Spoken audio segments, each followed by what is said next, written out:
Welcome in, everybody, on this summer Sunday night to the Rebel Report. My name is Michael Borky. Glad that you guys are here.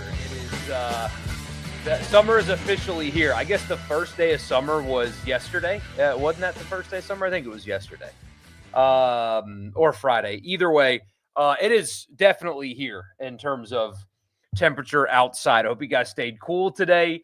And we're here to talk a little Ole Miss football. There's a lot going on in the sports world. Actually, an incredible sports weekend in general. So you had the College World Series, obviously a lot of drama that came with the College World Series. An show today.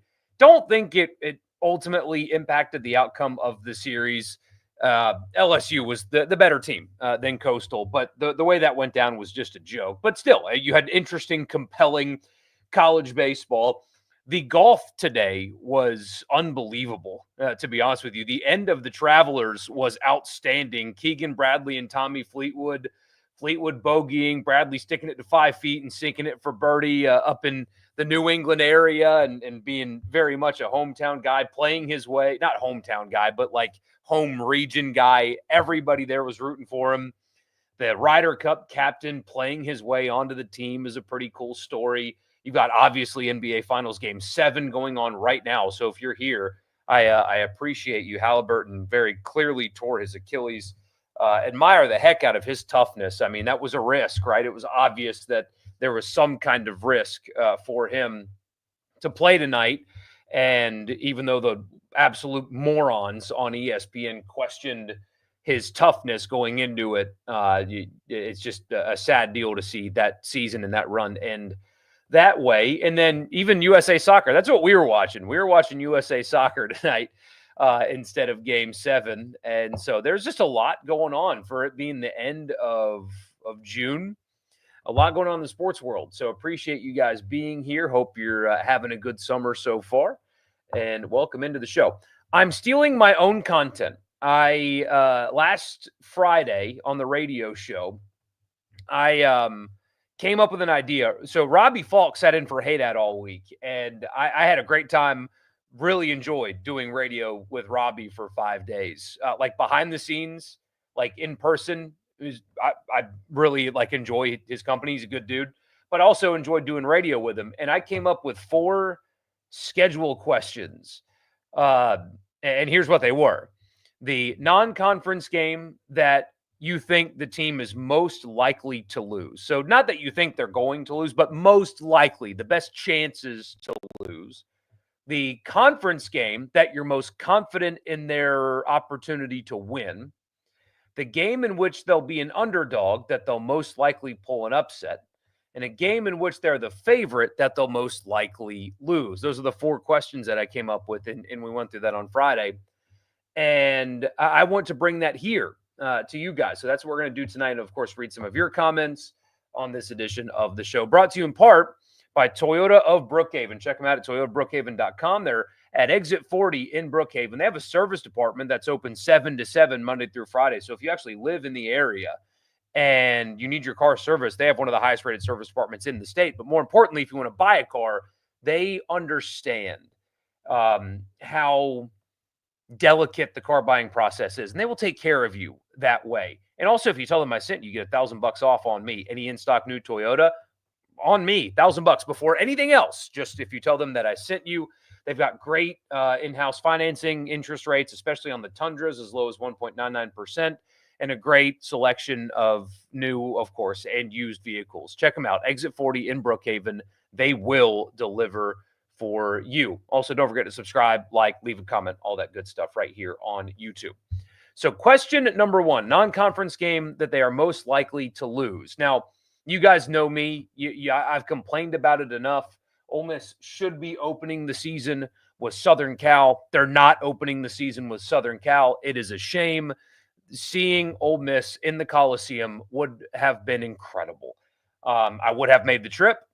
And, well, honestly, lucky that game got canceled because now I can save the money, and next summer I can take my son to Seattle for the World Cup. So jokes on everybody else, I guess. But I was really looking forward to that game, and it would have been really cool to see Ole Miss in the Coliseum. I understand why they made the decision, especially when you hear the playoff committee chair talk the way that he talked about strength of schedule, I get it, because they clearly did not value it at all. That's why the SEC is pushing so hard in the new playoff format to reconfigure how they pick the teams, because the chair of the committee was like, actually, who you play doesn't matter. And that was a joke. And I understand. I get it, but I'm disappointed.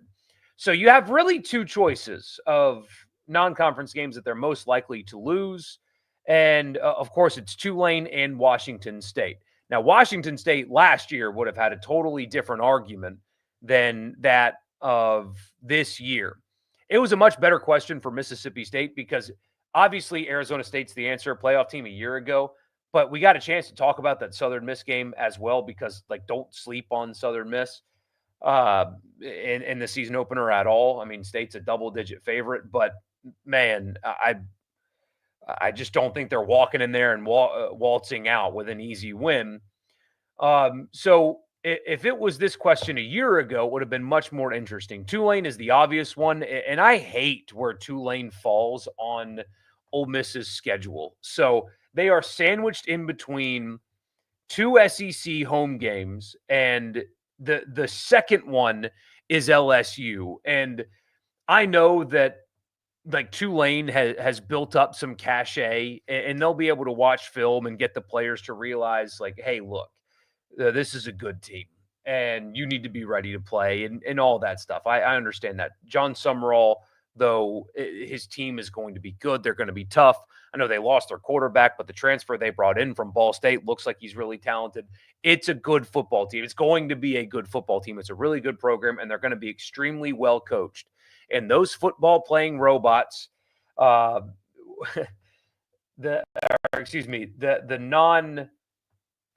not football playing robots. I'm an idiot. They're not football playing robots. They are human beings. And if Ole Miss is 3-0 with LSU 2 weeks later, that's going to be all around town. Like, all of their friends not on the team are going to be like, man, that LSU game's going to be nuts. Well, you got to get past Tulane first. They're going to be tough. They're going to be well coached. I have a feeling, I know we're way out, but I have a feeling that you guys sitting in the stadium are going to be really uncomfortable for about 3 quarters in the Tulane game. And it's natural, right? It's a human thing to, like, the look ahead spot is real. You're not going to get a team's best effort for 12 games. And so I hate that spot on the schedule, sandwiched in between two SEC games, the second one being LSU. Last year's answer would have been Washington State, but because of where Tulane sits and having an off week before Washington State, that's the easy and obvious answer. Conference game you're most confident in. Ole Miss winning conference game you're most confident in. There are 3 choices for that. It's Kentucky, it's Arkansas, and it's Mississippi State. Those are the 3 worst teams on paper, conference teams on paper that Ole Miss will play this season. My vote on the radio show was Arkansas simply because it's the game at home. Lexington in week 2 was Austin Simmons' first road start. It's his first road start. And so that's not going to be a particularly easy task, I don't think, for Ole Miss in week 2, going to Lexington. And even though Mississippi State's down pretty bad right now as a program, 2 years ago they were down pretty bad. Ole Miss won the game, but it was still a struggle. Like, rivalry road games are never, I say never, but almost never easy, right? So the default answer has got to be Arkansas. That is the conference game that I'm most confident in Ole Miss winning. I know that Green's a nice athlete and they're doing some nice things offensively, but it feels like the program is stuck and lost in purgatory right now is Arkansas. And they should be 2-0 going into that game, I suppose. But I really think you've got kind of a lifeless program walking into Oxford, and it being by far your easiest home game, that is the default answer. Number 3, game in which there'll be an underdog that they'll most likely pull an upset. There's, at least for right now, there is only one game in which Ole Miss is an underdog on the schedule. So that was a much better question for Mississippi State than it was for Ole Miss, because Georgia at the moment is the only game in which Ole Miss is the underdog at the moment. Now, of course, things change, games happen, whatever, but that's the only one. So I will add a little caveat in here because the general public, the general thought is that LSU is a better program than Ole Miss. And so I kind of turn that into I know what happened a year ago, but I really do think that Ole Miss is going to beat LSU on September 27th. So that's kind of what I turn that into because that prompt, again, is much better for state. Ole Miss is only an underdog in one game, but nationally, people, and I understand why. I think, well, LSU just better than Ole Miss, and they beat them last year, so there's that. But I do think that, um, you know, sitting on June 22nd, that's a game in Oxford that um, Ole Miss will win because I know what these teams look like right now. And finally, game in which they're the favorite that they will most likely lose. That was the fourth one. And I picked Oklahoma, game in which Ole Miss will be the favorite. They are currently, according to the early lines, that they will most likely lose. That's another game with a spot on the schedule that I really don't like. After the trip to Athens, you got to turn around and go to Norman. People are really high on Mateer. I've got to see it to believe it, but they're going to be pretty salty defensively. Venables taking over the responsibility there. They have increased their talent level on offense, and again, it's a week after the game in Athens, so you could possibly have a Ole Miss team that's a little beat up going into that game, especially if Ole Miss finds a way to be what is that 5-6-0 going into Athens, and let's just pretend they lose that Georgia game. Trying to get back up a week later for Oklahoma might be tough, and so that's the game that I think they have a better chance at losing compared to Arkansas, Kentucky, South Carolina, and Florida, which are the other candidates, I guess, in that one. So it was a little manufacturing content radio segment exercise, but I think we did okay, and I hope you guys agree as well. I did get a kick out of somebody on Twitter that we shared a clip of something that we did earlier in the week, and some guy was like manufacturing content. It's like it's June 18th, brother. Yes. what, what what did you think we'd be doing on June 18th? So, yes, it is manufacturing content, but you guys are owed an episode, so you got an episode. I'll get to your comments after I tell you the podcast is brought to you in part by Advantage Business Systems. Check them out online at absms.com. Advantage Business Systems has you covered for all of your Mississippi office technology needs. Anything from copiers and printers and mail machines to cloud storage, data security, IT projects, phone systems. If it's technology, if it's in the office and your Mississippi business needs it, absms.com is the website. Tell them I sent you and you'll get a complimentary office technology assessment. So you just tell them what you need and what your budget is, and they will find a solution for you. Also, Priority One Bank. They have 16 locations here in Mississippi. They will make you their priority like they do me every single day. Their online banking platform is especially outstanding. If you need a loan, debt consolidation, HELOC, stuff like that, they'll take care of you, but it's somebody that will build a relationship with you face-to-face in person because that's what they do. They make you their priority, and they will do they make me their priority, and they will do the same for you as well. What's up? It's hot as hell today. Yes, yes, it is. It's brutal. We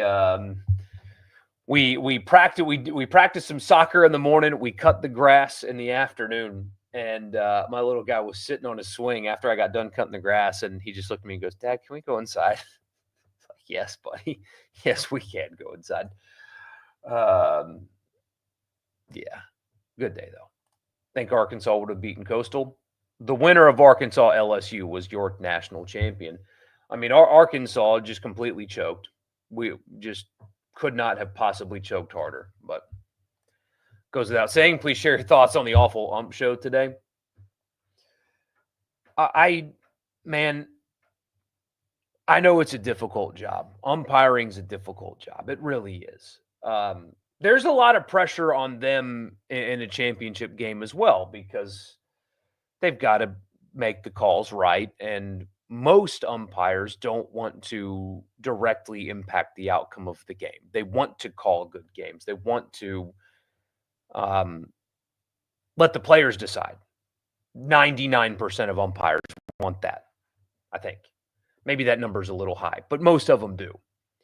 If you have such a quick hook on a coach in the national championship, you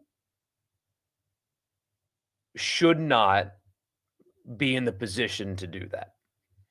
Even if the coach is arguing balls and strikes, what you do is you let it go. And in between innings, you walk over and say, "Hey, coach, I could have run you. I chose not to because it's a championship. You got to dial it back or I will. I gave you a formal warning. I let you get away with a lot. We need to settle in, and it can't happen again or else I'll run you." That's what you do. Instead of getting your feelings hurt because the coach isn't listening to you. And the explanation that the NCAA gave and that ESPN reiterated on the broadcast is not what the video appears to show. They kept talking about, and whoever leaked to Ryan McGee, and he had the long thread on Twitter about what happened, and that the coach was cursing a lot. And number one, that's what happens in sports. I've heard Mike Bianco, I'm just using him as an example. They all do it, curse at umpires, and the umpires take it and understand, and he goes back to the dugout, and they both continue to do their jobs, and it all works out. Because those umpires that they got into it with, or that Mike Bianco got into it with, did not want to be a part of the game. And so if that's your spin that, oh, he was cursing, oh, okay, that's sports. Should you do that? Of course not. It's sports. If a baseball coach using some potty words affects your feelings so bad that you will essentially insert yourself in the outcome of a championship game, you shouldn't be in that spot. There's a time and place to run a coach and for what they do, but the available video that we got to see of that did not indicate what ESPN peddled after that incident happened, and it did not back up what the NCAA is claiming either. You have got to have a longer leash in a championship game than that. It's just an unacceptable thing that two coaches were run that early in a game for something like that. It's just completely and totally unacceptable. That is not good umpiring at all. It's an embarrassment that it went down like that. And I mean, LSU was going to win anyway, but that's totally unacceptable. Totally unacceptable. Thankful for the Rebel Report this Sunday night, sitting in Austin Airport right now, back in Jackson at midnight. Goodness gracious, Payne. Ugh. What'd you do in Austin? Did you see? I'm a big stand-up comedy guy. If I ever go to Austin, I will. I mean, I have to go to the mothership. Like that will be the first thing that I do is look up who's doing shows at the mothership. And it really won't matter. I'll just go regardless. But I hear a lot of really good things about the kind of fun you can have in Austin. So I want to go one day. Most confident conference game to win is Arkansas. Yeah. Would have made the USC trip as well. Another one for real that would have been so good. Would have been cool to have that game during the Dart era for obvious reasons. And then, of course, Kiffin, man. I mean, they fired him on an airport tarmac. He took over a program that had sanctions, and his return trip to Los Angeles would have been great theater. And instead, it's Georgia State, which is fine. I actually might bring my son to the Georgia State game, depending on the weather. So, maybe I can work that out. But Washington State is depleted. Going to be a sleepy game, though. Oh, gosh, especially for them. I mean, that's 9:45 their time. That's what their body clock is going to – I assume they're going to do a lot of morning practices that week to get ready. But, yeah, that's 9:45 Washington State time. Way out, but Tulane feels like a 31-17 weird type game. Look at their matchup against Oklahoma last year. Absolutely, especially because of the spot. I'm thinking like it'll be like 17-17 at the half or something like that. just a very frustrating game to watch. I mean, you guys know, like, we know nothing about the teams. We haven't seen them play yet, but you guys can see exactly what I'm talking about with the Tulane game. Ole Miss would have just played and beaten Arkansas. LSU's a week later, and all everybody's talking about is the LSU game. That's all anybody can think about. You're talking about if game day is going to show up, all that stuff. Like, it is all about LSU, and then Tulane's going to come in focused like hell, and they'll score on like their opening possession or something like that, and it's going to be a sleepy kind of struggle type game, and then eventually, the talent and depth will overtake. But you guys can see that vision. I know you can. I'm scared pull, but remember that Tulsa game in 2022 before Kentucky. Think they won that by a touchdown, kind of held on, same spot on the schedule, too similar to Tulane. Yeah, that was when Lane Kiffin described the stadium and you, the fans, as feeling like high school, feeling like it was a high school game is how he described it. Yeah. Arkansas is going to be terrible on defense. Yes, they are. Underdog most likely to win. Let's throw LSU in there just for more options. That's it. Could be a pick-em line or short favorite at Oklahoma and versus South Carolina. Is Kentucky expected to be better or worse? The same this year. If we can lose to them at home with how bad they were compared to the talent, surely their less talented team could lose on the road. They certainly could. You certainly can go to Lexington and lose. They should not be a particularly good football team. They weren't a year ago. And they lost their best players. So if I'm picking Ole Miss to beat LSU, it's very likely you have them 10-2. I have worked myself into 9-3 is what I have worked myself into. Worried about Oklahoma as well. That could be a really difficult game. Show me what the lines of scrimmage are like with Oklahoma and Ole Miss. If it's anything like last year in some form, Oklahoma will be in trouble. South Carolina also destroyed them. Man, I almost felt bad watching a major college football game. Like, you should never feel bad for those players. They're getting paid more than all of us, and they're living the dream. They're fine. But I did have feelings of, like, I felt bad for Oklahoma's offensive line, especially in the second half of that game with how awful they were. Following Georgia's what concerns you the most? No doubt that is valid. Currently have Ole Miss 9-3, losing to Georgia, Oklahoma, and LSU. The secondary gives you pause about the LSU game, but LSU hasn't won in Oxford since Joe Burrow, and Brian Kelly is Brian Kelly. Yeah, I said that on Twitter earlier. LSU fans have a few weeks of euphoria until they realize that Brian Kelly is going to have 2 losses before September 27th, and then they'll want to burn everything down. One and only time you sat in the field club was for Kentucky this past year. Saw that freak touchdown by Kentucky where the ball teleported to the guy's hands, happened right in front of you. Gosh, man, if that ball just is like a normal fumble, Ole Miss doesn't lose that game. But I think South Carolina's going to beat Alabama, then get caught in a hornet's nest in Oxford the next week. Yeah, so Ole Miss is at Oklahoma the week before. But you said it, South Carolina will be hosting Alabama. That 4-game stretch for South Carolina at LSU, Oklahoma, Alabama, at Ole Miss is that's tough. That's tough as hell. What do you think the mood of the team is? If they follow your prediction of starting 5-3, then going 4-0 down the stretch, similar to South Carolina. I would be very curious to know how they could bounce back from a 5-3 start. Like, would you be able to keep all of the personnel? Like, would they be able to keep the focus of their team? Would they be able to keep the focus of their head coach?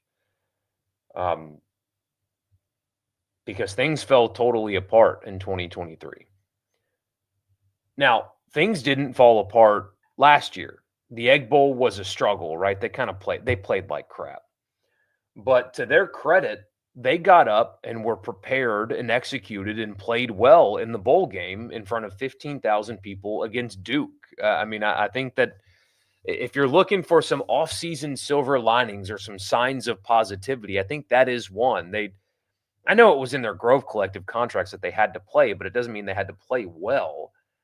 Um, they, from the jump, were very prepared for that game.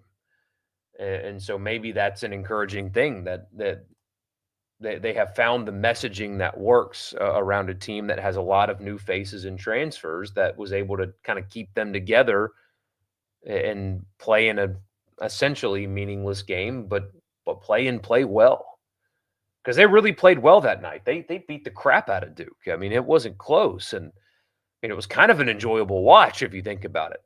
So, been watching a bunch of highlights since you're craving football. There's some teams last year like Missouri who won a ton of close games that won't have that luxury this year. Half or more of Missouri's 10 wins, they were trailing in the fourth quarter or overtime. Seems like that luck is going to start heading back in the opposite direction. 5 consecutive home games to start the season. 6 consecutive home games to start the season for Missouri.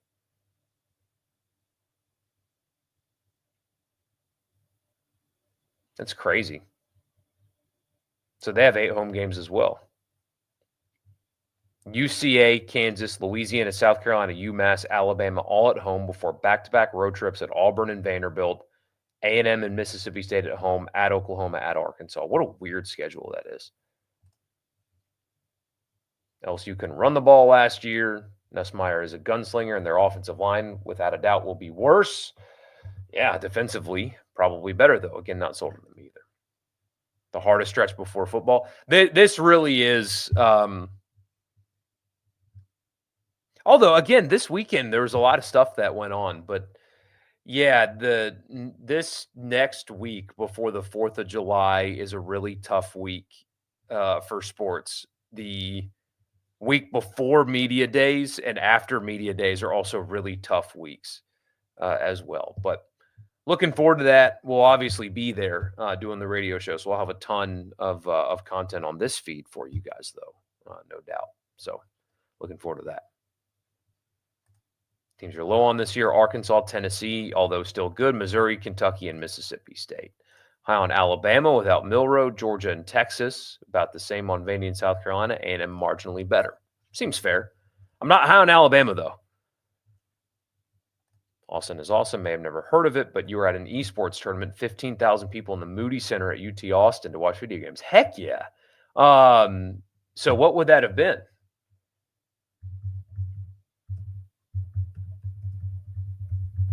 Let's see if Google comes up.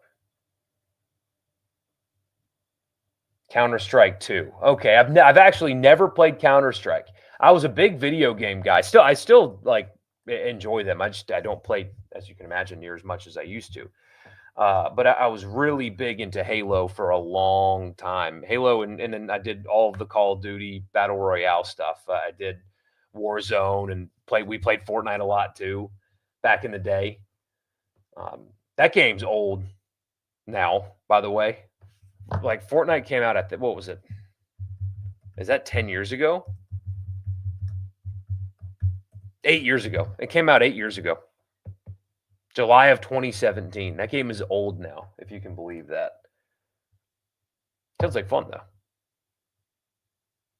What game do I think is the most underrated on Ole Miss's schedule? Ooh, that's a great question. Florida in late November could have a lot of juice.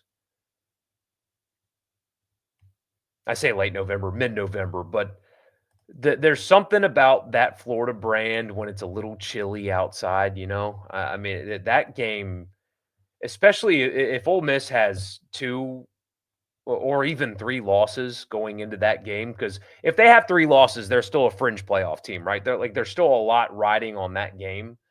And so you'd have a 2-week buildup with the Citadel the week before. Crowd should be amazing.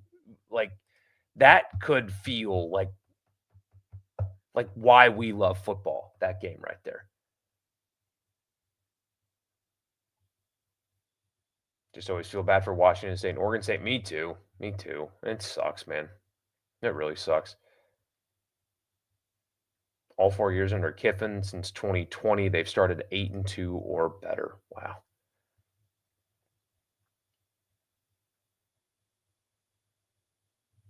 Give them credit here. We talked about it after the Florida loss. They've really done a lot of good things to get the fan base back right. Yeah, I mean, winning the Egg Bowl, playing really well in the bowl game, had a good draft. I mean, the portal class wasn't as star-studded as a year ago, but Austin Simmons doing a few interviews like the one he did here that we obviously used on the radio show. He was with Andy Staples. I think he did another local one as well. But getting him out there and having people listen to him, he's really impressive. And it's very easy to buy into somebody like him when you hear him talk. And there's a lot to like. There really is. There's a lot to like. What game do I think Mississippi State is most likely to win in conference? I mean, I would say Arkansas, but that game is in Fayetteville. I mean, their schedule is brutal.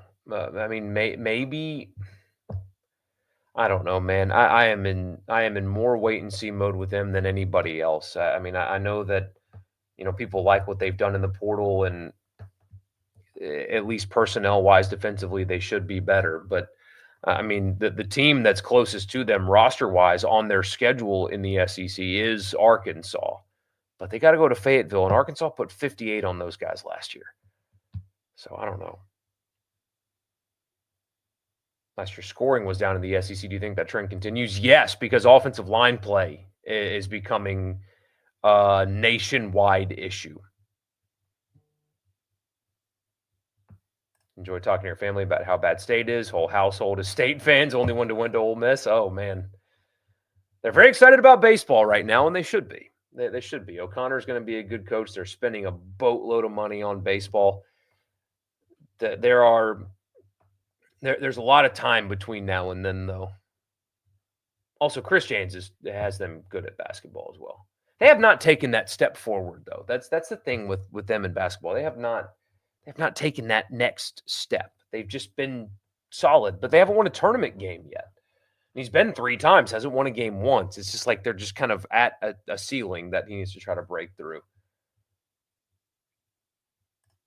Random question this time of year? Oh, there's no such thing as random questions in late June. Are you planning on going to the Sanderson Farms tournament again this year? Looking like it's the last year for it. Well, I hope not. I don't think so. It's the last year for Sanderson Farms being the sponsor, but I know that they've been working on, and there's been some rumors about possible replacements for Sanderson Farms that, if any of those rumors are true, would be a good thing. But I'm actually, I've got a reminder set to reach out to the tournament director to come on with us here soon to ask him about stuff like that. I go every day. I absolutely love it. Seeing PGA Tour players up close is a joy, and weather's usually great. Like early October in Mississippi, weather's typically awesome, and like you go out there and you go grab a beer, and like the fields are good. Not like what you saw today, but I mean, last year on Sunday, I followed Ricky Fowler around and Gary Woodland for a while. I mean, they had a good field. Lucas Glover, I thought was going to win the thing. That's my hometown boy, though. I've got his autograph actually right here above my head. He's from Greenville, South Carolina, where I grew up. Yes, I go every day, and I hope the rumors are true. I hope that they are. I don't know if they are. I hope that they are, because if they are, then it'll stick around for a while.